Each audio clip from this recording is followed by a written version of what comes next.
He is a highly skilled con artist who takes her, a novice con artist, under his tutelage. They become romantically involved, given his profession as a liar and cheat. But he soon discovers that dishonesty and love do not mix. They eventually part ways, only to meet again 3 years later. And that's when things become messy. Nicky Spurgeon, a con artist, visits a pub in New York City where he notices a lovely young blonde woman, Jess, who is being bothered by another man. She manages to escape from the man, who later falls asleep due to being inebriated. Jess then approaches Nicky's table, and they head upstairs to her hotel room, where they start to make out. However, their encounter is interrupted when a man enters the room with a gun, threatening Nicky.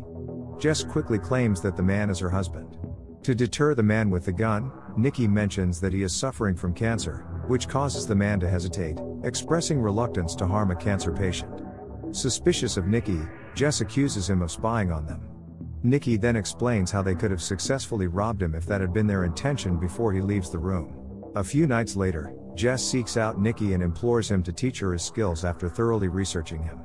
Nicky recounts a story involving two partners who were part of a failed scam, leading to one of them having to shoot the other to maintain the appearance of independence. Remarkably, these partners were Nicky's father and grandfather, with the former shooting the latter using a device referred to as the Toledo panic button. Intrigued by Nicky's offer, Jess agrees to his tutelage.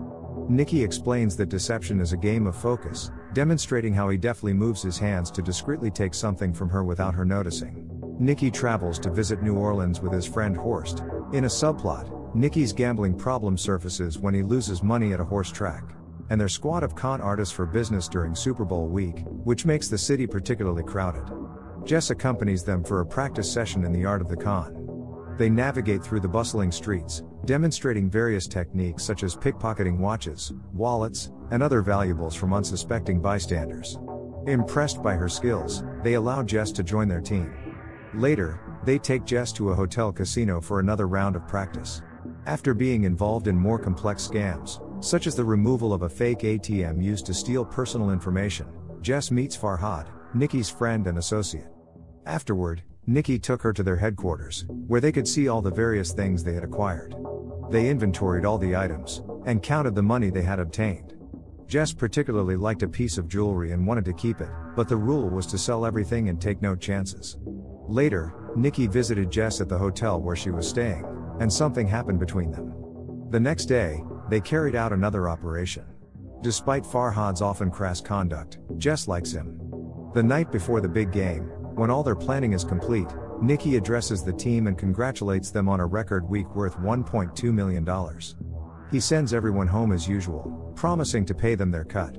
Horst hands Nicky the bag of cash and insists that he not gamble with it, a pledge Nicky makes, as Jess observes.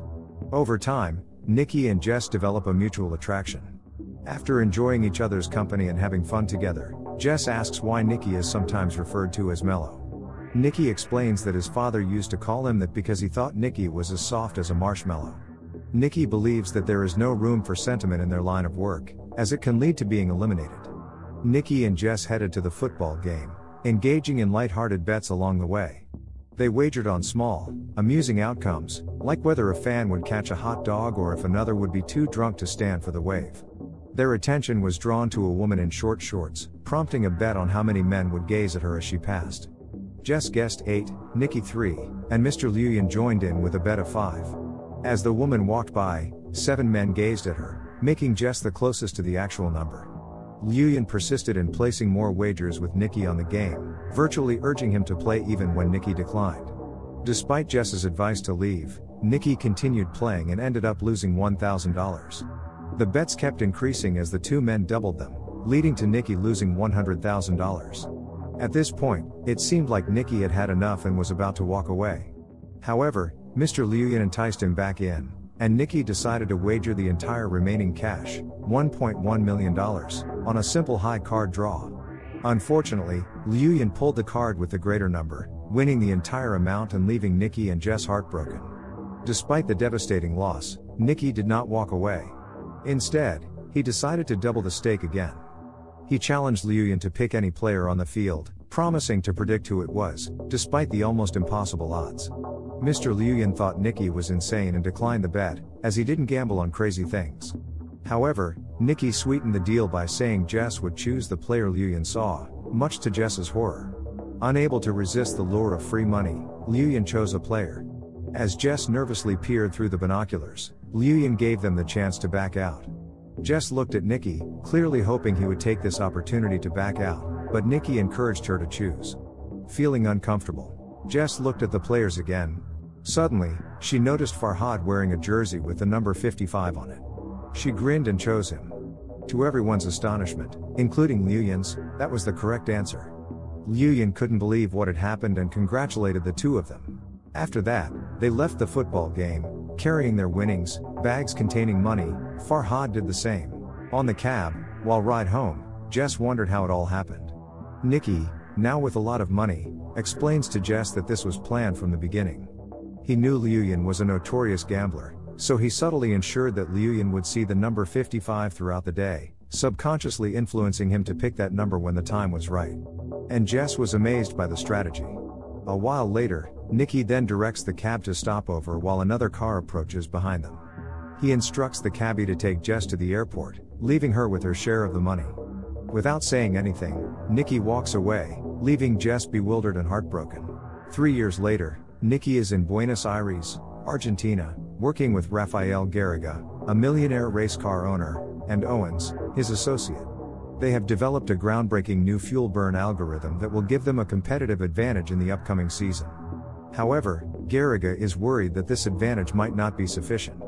Therefore, they devise a plan for Nikki to pose as a dissatisfied former employee of Garriga and sell a bogus version of the algorithm to McEwen, a rival team owner and Garriga's main competitor. This scheme is intended to slow down the competitors while increasing Garriga's speed. Nikki attends a party at Garriga's estate, where he sees Jess for the first time since their parting. She descends the staircase in a stunning red gown and kisses Garriga, which doesn't sit well with Nikki. Despite his feelings, he approaches Jess, who reassures him that she is doing fine on her own. Nikki continues to play his role as a disgruntled employee. He hit Garriga, which surprised Jess, and later Owens restrained him and threw him outside. Later in the evening, he was approached by McEwen's henchman, who left a card with the details of their lunch. The next day, he saw Jess approaching Garriga. In the middle of their meeting with McEwen, he couldn't concentrate on their discussion because he was distracted by Jess. Nikki asked for €3 million for EXR, and McEwen wanted some proof. Despite this, they reached an agreement, but McEwen was curious about what Nikki was looking at.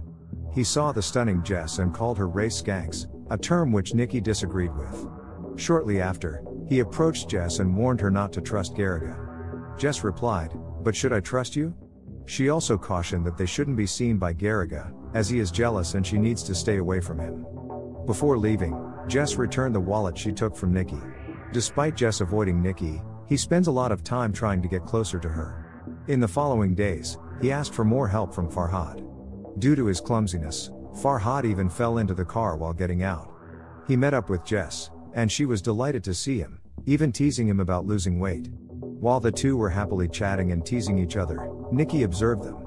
And when everything became serious, Farhad explained that despite Nikki's tough exterior, he was deeply hurt after he and Jess parted ways. However, Jess didn't believe it, so Farhad gave her something Nikki had kept all this time, and she put it on. And there, Nikki and Jess talked again and reconciled. They eventually return to Nikki's hotel room, where they have fun and entertain each other. The next morning, Owens walks to Nikki's room while Jess remains out of sight. Owens expresses dissatisfaction with the younger generation and his lack of growth at work.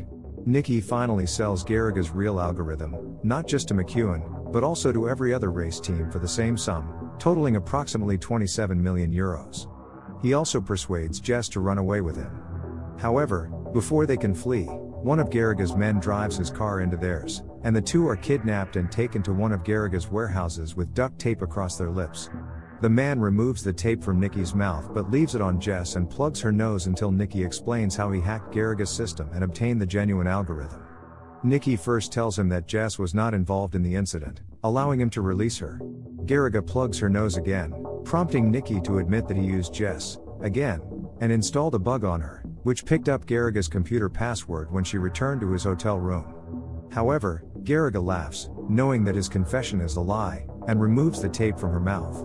Jess then explains to Nikki that Garriga is not her lover, she simply wanted his watch, which is worth $200,000. Despite Garriga's frequent attempts, she has never slept with him or even entered his room. Nikki ultimately decides to tell the truth, but just as he is about to begin, he is shot in the chest by Owens, which horrifies Garriga and drives him to flee.